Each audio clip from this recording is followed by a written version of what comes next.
kids. Your old pal Krusty's gonna teach you 5 new words. You're not wrong about that. From Dallas, Texas, number 55, Brian Broaddus. Thank you very much to my teammates. Thank you very much to Reliant. Appreciate you guys for coming on board. Also want to say thanks to the callers we had last night in the postgame show. I felt like the guys and gals. We had a good back and forth. Guys and gals, we actually had a gal called on. Yes, from Philly. From Philly. She's a Cowboy fan in enemy territory. We thought she was trolling us at first, but she asked some really good questions. She did. So anyway, but thanks to everybody for coming on board with that. We really, really do appreciate that. Okay, we went into this game thinking that Dallas was going to have to find a way to control the inside three for the Denver Broncos, and the tape shows that they did not do a very good job of that. The results are in. Yeah, it wasn't one of. You are not the run stopper. Yeah, it was. Well, I mean the pass defender. I'm saying that on the Cowboys. Offense, the guards, against, the guards. I'm starting with the offense today. You are not the run blocker. Yeah, they just did not do a very good job of when you look at Zach Allen and Jones and Franklin Myers and those guys. They just did not have a very good answer for that. When you look at the game, we were worried about the pressures on the outside. It wasn't the pressures on the outside that it was a killer. It was the pressures on the inside that were killers for Dak. We thought that Dak needed a place to step up. Dak needed a place to go to throw the football. I thought it was one of the poor games for Tyler Smith that he played in this game. Zach, feel free to jump in. I agree 100%. If you see something going on there. Booker, I thought, probably his worst game of the season. Now, I think that this is the best defense they're going to play this year. Sure. So I do think that needs to be, for people to understand. Like, this is a great front they're playing against, but it was ugly to watch.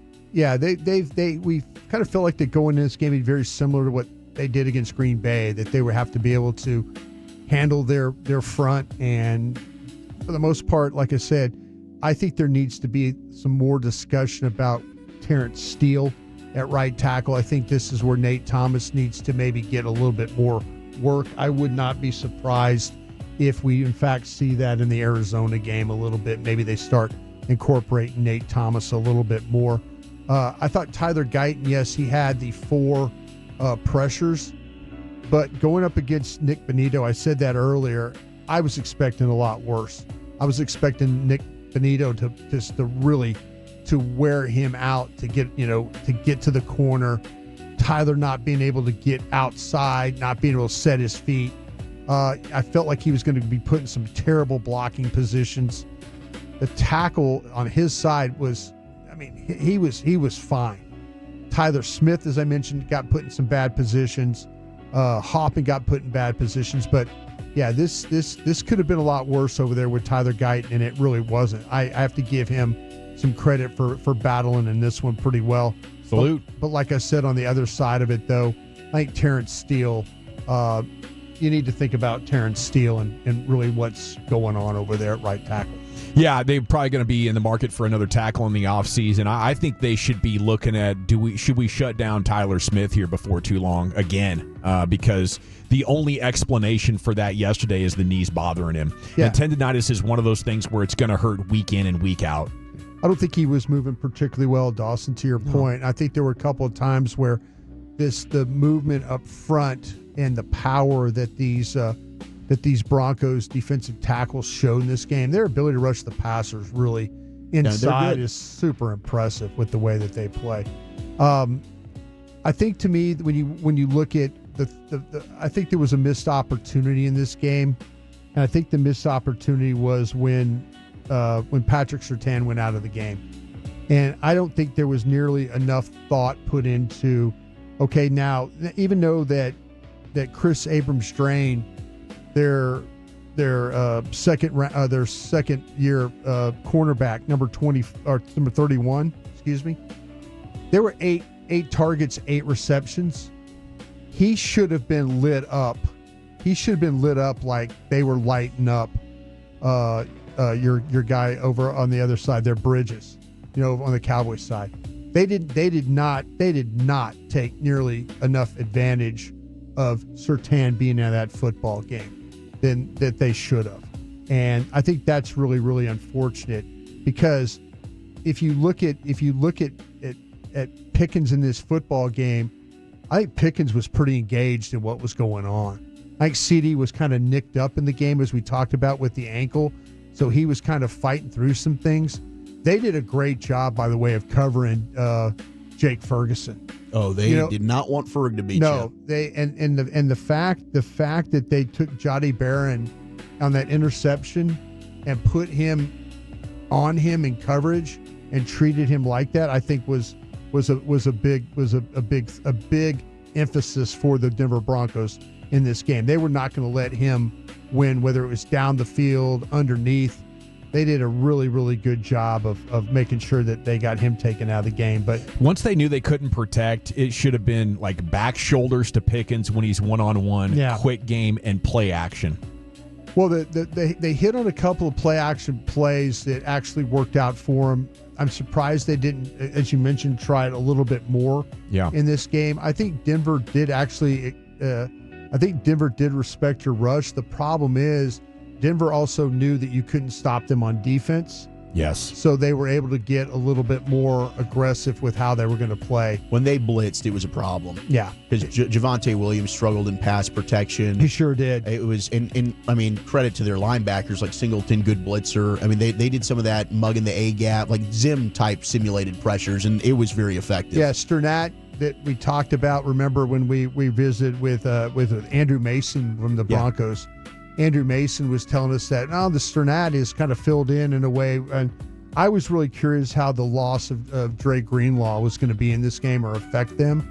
And it really didn't. The Bronco linebackers were outstanding in this game. But like I said, I think you let their cornerbacks off the hook a little bit because you didn't try and go after or take advantage of not having Surtain in the game. And I thought that was really unfortunate right there. I don't know if they have a great changeup when the run game's not working. Like if they're not balanced, that's going back to Carolina. Run game's dead, our offense is dead. Yeah, I think it's to me that there was a couple of times when they ran the football. I thought if Dallas could have stayed with the run game a little bit better. Yeah. Zach, am I wrong about that? I feel like they were running it well. Yeah. I mean, if you look at it. The penetration usually is a problem for this team but they did a pretty good job when it came to making sure that guys were kind of sealed, and then Williams taking advantage of that running the football. Yeah. But they just couldn't sustain any of that because of the lack of. It was setting up too many third and longs. Like Williams barely had over 3 yards a carry. Yeah, to me, there could have been some more things. I didn't think Shoddy particularly had a very good game calling plays myself. I agree, and I thought you were, and even going back and watching the All-22, you were so right. I mean, everything seemed like he was going towards the sidelines. Yeah, and you're playing to the team speed of Denver. The stuff to Kevontae Turpin, and some of it is also the pressure you could see. It took its toll on Dak throughout the game. Because even at times where he had some time to maybe hold on to the football, he rushed to throw. Like that one that he dirts on the comeback to Turpin on third down. Yeah. He had some time there. Not a lot, but he could have held it a little longer to make a cleaner throw. But I think the pressure overall throughout the entire game, he didn't trust his front. Yeah. And that's when you start to see quarterbacks, now you're going to get off. And Dak was the most inconsistent and most inaccurate he was all season. I didn't feel like there was a clean place for him to step. Exactly. Yeah, no, that's what going in, like we talked about earlier, going into this game, it was going to be like, because you're going to have to deal with the pressure on the edge. But there had to be some place for him to step up, and they didn't deliver. The middle of the pocket. They just did not deliver that at all. So, and usually when Dak is at his absolute best, he's able to slide a little bit, then go forward in that pocket to make those throws. So, you think BB will help? He should be back, right? Oh yeah, he was really close. I was talking to some people in the organization, and I know every day I was reporting, good day. They're adding more to it. Good day.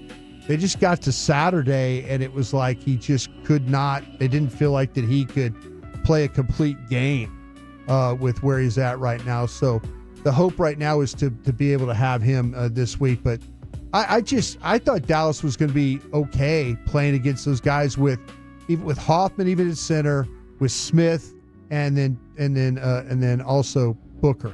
But I was more worried about the tackles, and it turned out you needed to worry about really the entire front five. Yeah. Well, Dallas is. I wonder what's wrong with Kalen Carson that he does not get any work at all here. But he was bad last year when he was in there. Well, they just clearly they didn't think anything about putting him in there because, like I say, Bridges.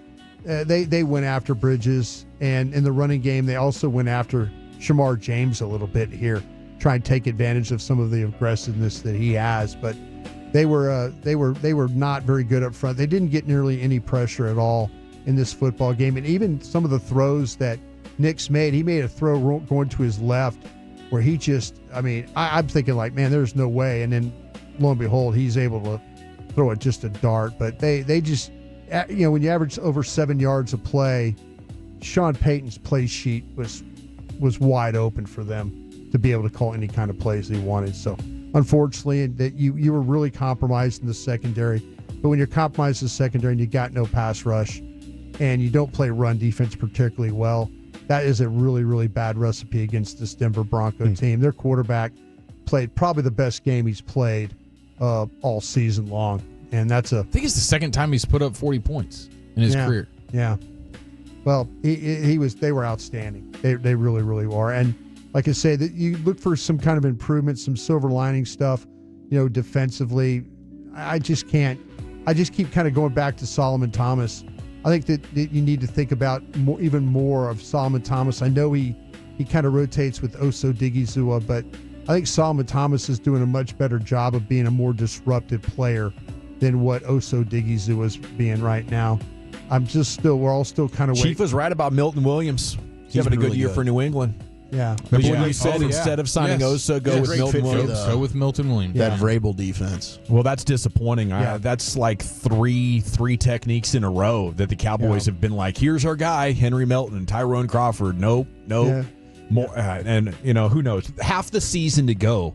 But what you desperately needed last night was for him to crash the party and get a little bit of pressure on Bo Nix. They just did not. They did not win at any level. And like I say, even when you blitzed Bo Nix, he was 6 for 8, on completions and throwing when you pressured him. And then like we've learned also too, when Dallas brings pressure, the opposing quarterbacks are right about 73%. So that's a big issue as well, throwing the football. Well, thank you, Brian. Thank you.